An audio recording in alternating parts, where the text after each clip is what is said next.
For the main event, it's really a great pleasure for me to welcome Deputy Secretary Liz Sherwood-Randall to the lab today. With her visit to Brookhaven, Liz has now visited all 17 labs within the DOE complex over the last year. She was confirmed last October, and I confirmed with her earlier this morning when we spoke with her that she saved the best for last.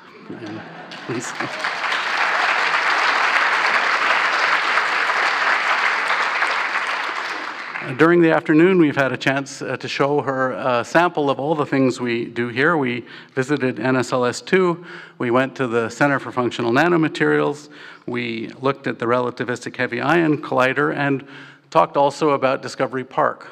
She's also had a chance to interact with a range of scientists, students, and users to the user facilities during the day. It's really been a fun day, at least from my perspective, easy and exciting, looking around the place. You never get tired of taking these tours, and today was no exception. Let me tell you a little bit about her. She currently serves as I'm going to say it, the DepSec at the U.S. Department of Energy. She is the #2 person in command at the Energy Department and has been since last October. She joined the Obama administration on day one, serving as a special assistant to the president and senior director for European affairs at the NSC, National Security Council, from 2009 to 2013. She was, from 2013 to 2014, the White House Coordinator for Defense Policy, Countering Weapons of Mass Destruction and Arms Control. Before joining President Obama's team, she worked at Stanford, at Harvard, and at the Council on Foreign Relations. In the Clinton administration, she was the DEP Assistant Sec of Defense for Russia, Ukraine, and Eurasia from '94 to '96. She went to school at Harvard and was one of the first female Rhodes Scholars at Oxford. After finishing her education, her first real job was I have no idea, was with then Senator Joe Biden as Chief Advisor on Foreign and Defense Policy. Born and raised in California, she's married to Jeff Randall, a neurosurgeon, and they have 2 teenage sons. She is interested in talking to all of you, would be glad to take some questions, and welcome to the laboratory.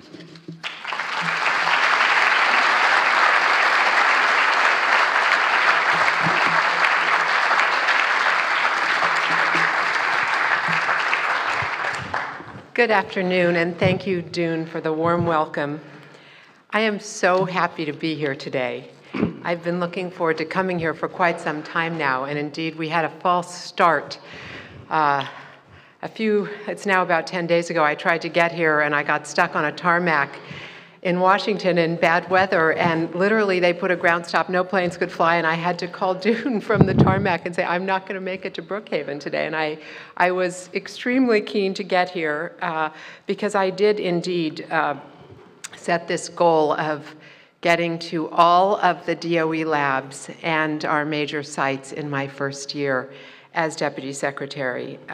And I didn't quite understand what that meant when I said it, because a lot of our labs and sites are quite remote, not like this one, but I have finally achieved that goal. And today I was able to see firsthand the remarkable work that you're doing on behalf of our nation, from nanoscale to cosmic scale, and in areas of nuclear physics and chemistry and material science and biology, medicine, applied science, and advanced technology. And I have to say, it sounds kind of corny, but given the department for which we work, but it's true, there is so much energy at this lab. It's exhilarating to be here. If only I were the ages of my sons, as Dude and I were talking, I would start over and become a hard scientist, because such amazing things are happening in a place like Brookhaven. So it's true that I couldn't think of a better place to finish my first lap around the labs, to see the unique capabilities that you have here that reach into so many dimensions of our mission.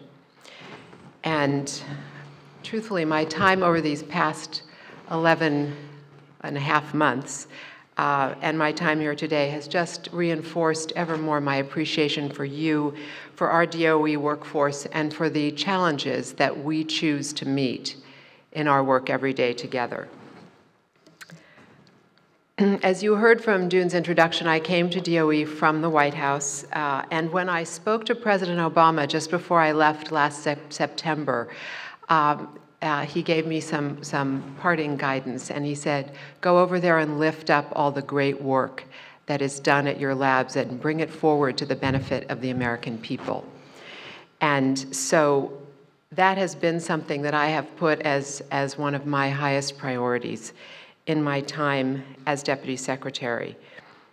And we have in this lab network what Secretary Moniz describes as an innovation chain that makes us the powerhouse of the world, because we support research, development, demonstration, and deployment of the most innovative science and technology on the planet.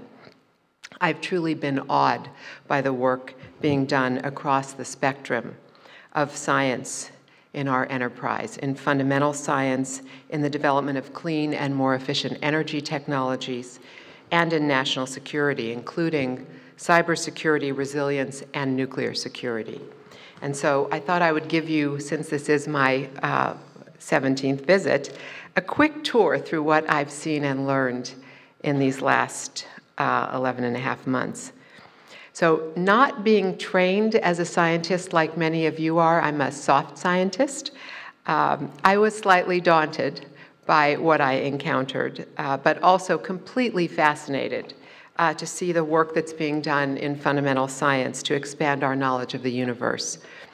One of my first labs was Fermilab, and there I learned about some of the tiniest particles when they showed me the MINOS experiment, which beams neutrons toward a detector in northern Minnesota, and I stood in the neutron path.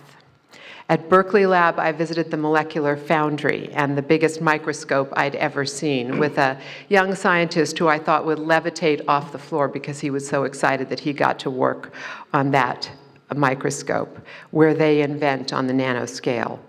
And at SLAC at Stanford, I gained an understanding of the vital role that light source facilities such as the Stanford Synchrotron Radiation Laboratory and the LINAC Coherent Light Source play, not only in basic science, but also in diagnosing and treating diseases, discovering new materials, and improving manufacturing quality, and many other applications.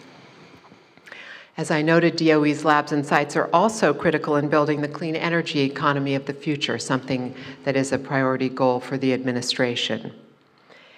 As we look to green all the sectors of our economy, the science done at facilities like Argonne's National Lab Transportation Technology R&D Center, Argonne's National Labs, sorry, I got the apostrophe wrong there,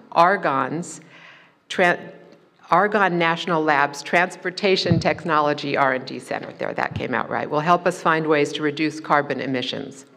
Scientists there test vehicle efficiency in a broad range of conditions and contribute to improved designs in future mobility technology. Also, Argonne leads the Joint Center for Energy Storage Research, the J. Caesar in our endless dictionary of acronyms in DOE, an innovation hub that is pursuing the fundamental scientific breakthroughs that will lead to the next generation of batteries for both transportation and the electric grid, of course, something you're working on here as well. And as part of the administration's all of the above approach to clean energy, our scientists look at ways to improve the efficiency of existing sources of electricity, as well as to develop new means of generating it. At NREL in Colorado, our National Renewable Energy Lab, I saw a lot of exciting work being done on clean energy technologies. And I walked through an extraordinary simulator for wind farm applications, an amazing interactive 3D view of airflow and energy production at wind farms, which is helping us evaluate where and how turbines are installed and how to reduce the drag on turbines that reduces their efficiency.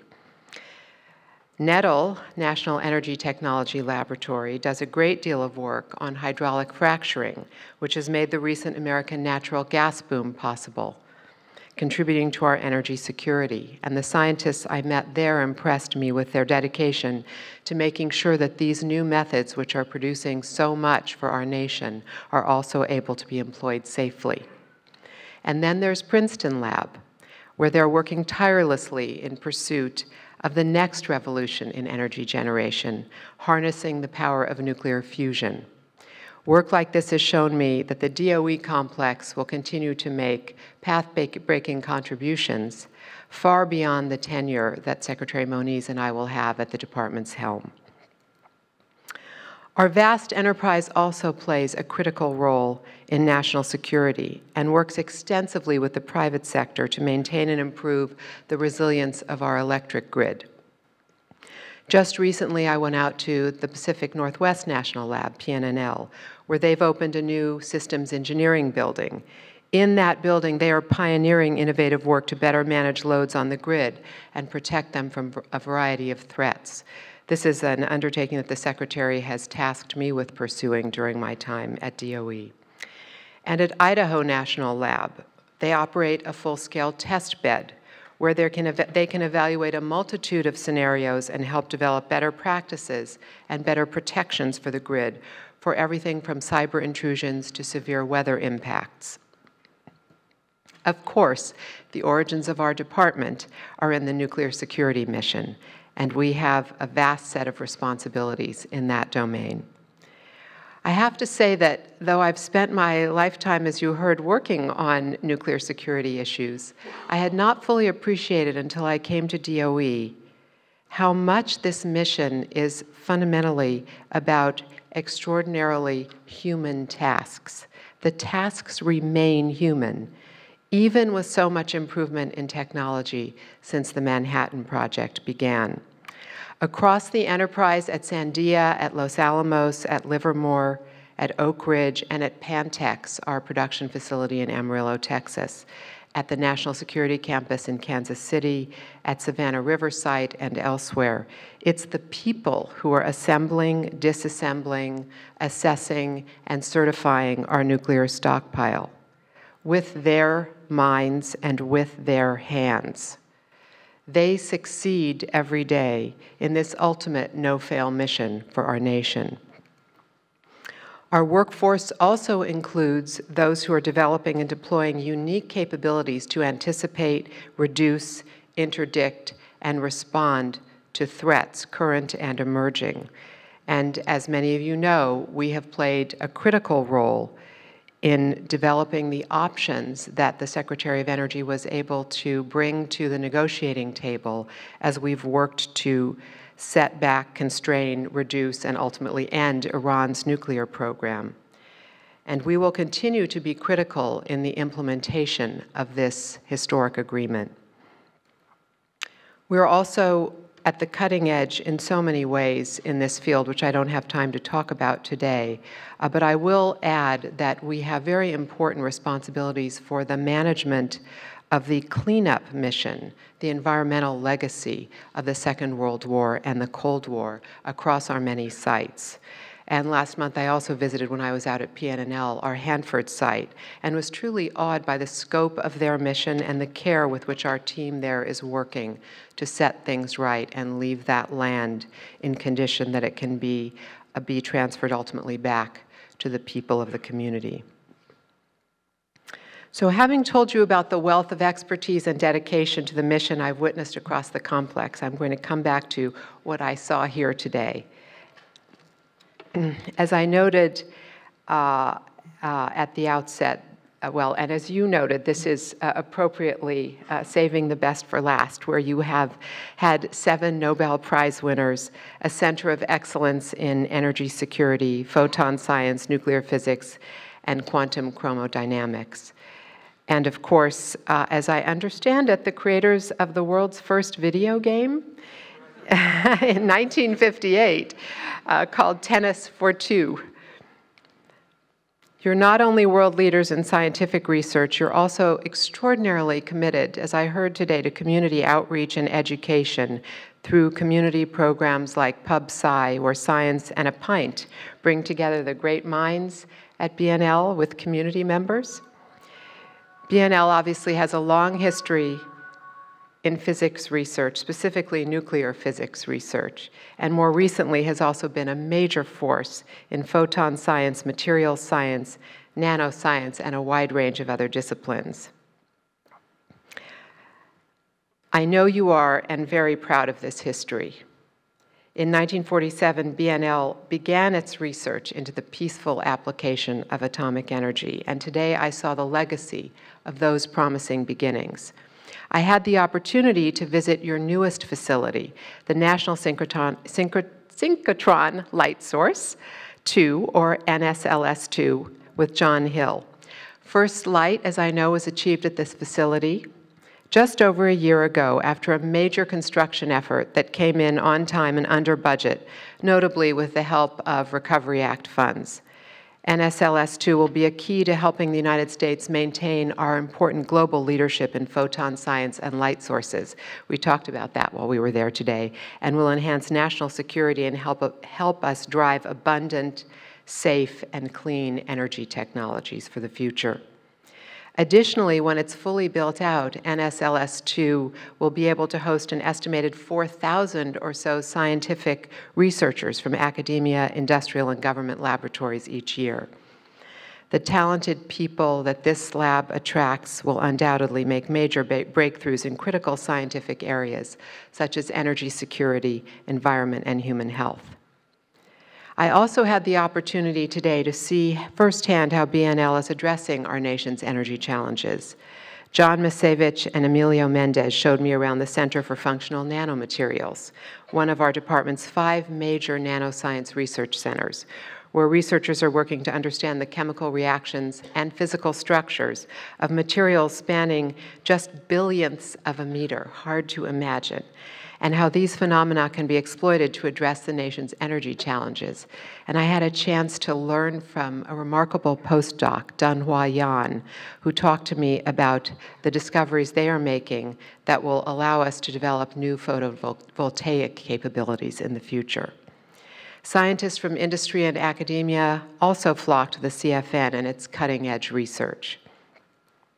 Making use of the advanced instruments at CFN, researchers have invented new battery chemistries, LED configurations, and nanocatalysts, and pioneered groundbreaking microscopy techniques. These capabilities have led to many industrial and academic partnerships, including an upcoming collaboration with Toyota, which plans to use both in-house electron microscopy and CFN beam lines at NSLS-2 to develop new batteries. Finally, I had the opportunity to see one of DOE's crown jewels, the Relativistic Heavy Ion Collider, or RHIC, with Bernd Mueller. It was at RHIC, as you all know, that scientists got their first glimpse into the quark-gluon plasma, which arose in the universe just moments after the Big Bang. RHIC made headlines across the world with the discovery of this wholly new form of matter, a perfect liquid with near-zero viscosity. And you were just telling me today about how this was the moment when you described this capability that your son said he wanted to follow in your footsteps. That's my shorthand for what he said. I know what you mean. At least he thought what Dad did was cool after he heard that. Today, more than 1,000 physicists from around the world use the RHIC to study what the universe may have looked like 1/1,000,000th of a second after the Big Bang. In addition, RHIC is the only facility in the world that can collide high-energy beams of polarized protons in an effort to tackle one of the abiding mysteries of nuclear physics, that of proton spin. All of this work at RHIC is helping us advance our understanding of why the physical world works the way it does, from the smallest subatomic particles to the largest stars, and explore the fundamental building blocks of matter. As if unraveling the mysteries of the universe's creation wasn't awe-inspiring enough, the collider itself is a technological marvel with its 2.4-mile circumference 2-ring particle racetrack. A circumference that I understand that when stretched into a straight line is just longer than the width of Manhattan, where beams of ions travel at nearly the speed of light in opposite directions through rings made of superconducting magnets. How do these things even get imagined? That's what's so extraordinary about the work that is done in a place like this. The new technologies and computational techniques you're developing also benefit many other fields, including space exploration, energy storage, and medicine. So now I've described all these unique gadgets that you have, these remarkable machines. But I have to say, and I've seen this across our enterprise, never clearer to me than in this visit today. What's most impressive about our laboratory network is not those cool gadgets, it's our people. I've found this to be true everywhere I've visited. What we do is fundamentally a product of our great minds. People develop, operate, analyze the information gathered by this advanced equipment, and people make the commitment to be a part of this mission. And together, we are greater than the sum of our parts. So I'm truly honored to be able to lead a workforce such as the one that we have here at this lab and across the Department of Energy. And I want to thank each and every one of you for what you do every day on behalf of our nation.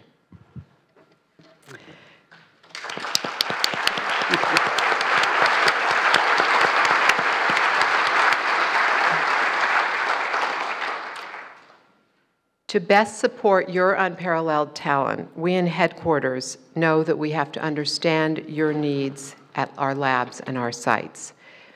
In my visits to our facilities, I've become aware firsthand of the importance of maintaining, updating, and upgrading our scientific user facility, something we have obviously undertaken here at Brookhaven.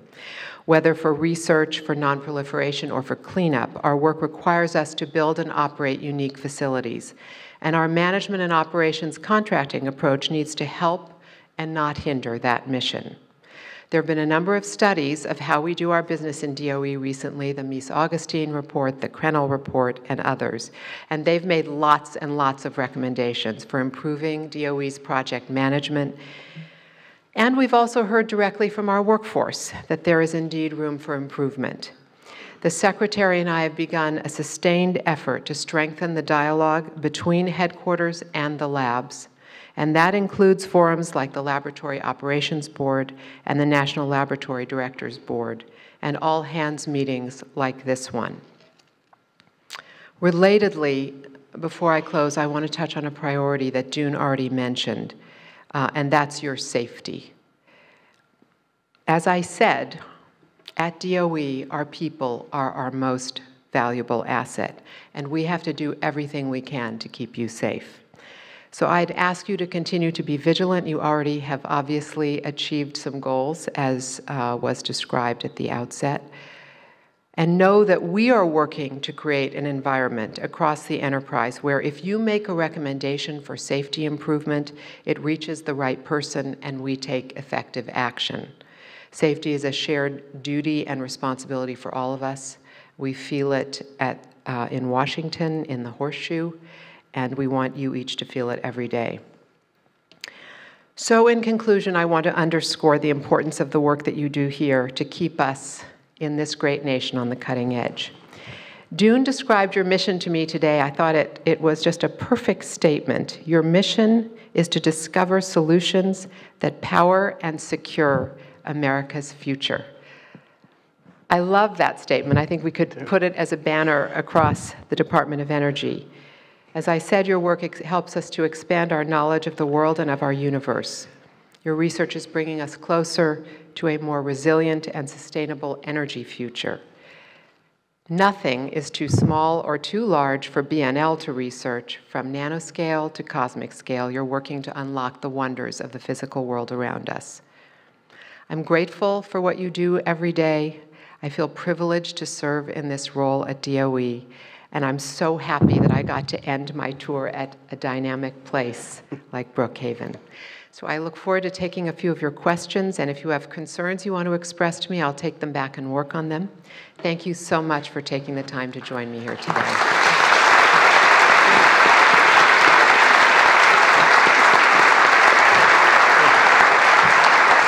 Thank you. We're over time. Oh no, we're over time. Oh, that's very unfortunate. Oh, let's do two questions at least. Yes. I'll make it quick then. Tell me who you are. I'm John Shanklin. I'm a senior biochemist in the biology department. Hi, John. I've had the honor of working in an ARPA-E project, and I just wanted to get a read from you on this. So ARPA is a wonderful project, organization in that it takes really high-risk ideas and tries to develop those and funds them very generously. I'd just like to bring to your attention, though, that I'm not sure that I think there could be room for improvement in this program in that it goes from the idea of innovation to deployment in 4 years, and I feel like maybe a little short time. And so I'd like you just to consider the idea of what happens to projects that make it 3/4 the way to deployment in a company, but are, you know, still need a little extra work, because the way it's designed now is that they're terminal projects. And so teams that are assembled and are making great progress may actually have to disassemble and start working on other things. So it was just a comment for you. It's something we're very acutely aware of. And one of the new endeavors that the Secretary has launched is a big push to identify sources of clean energy finance that we can bring in to help. There are a series of valleys of death that people face as they're trying to bring new technologies to market. And what we're looking at is how to bring in those who might have a different risk-reward calculus. So some of the venture capitalists who may not need as much return on their dollar early, who want to be involved in the clean energy space and who are willing to make investments to take some of those new technologies and deploy them at a smaller scale first and then test to see if they are economically viable.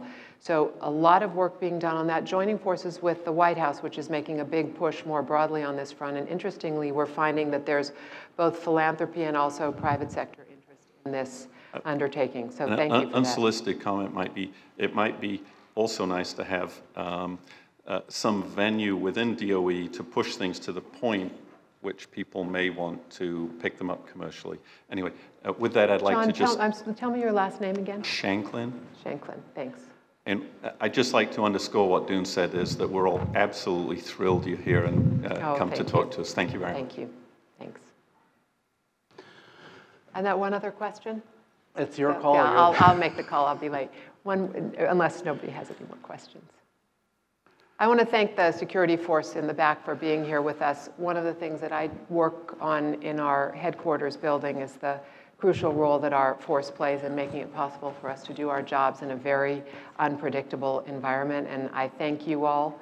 Thank you for joining us here and for listening today and for what you do every day to stand sentry so that the work of a place like Brookhaven can get done. Thank you for being here.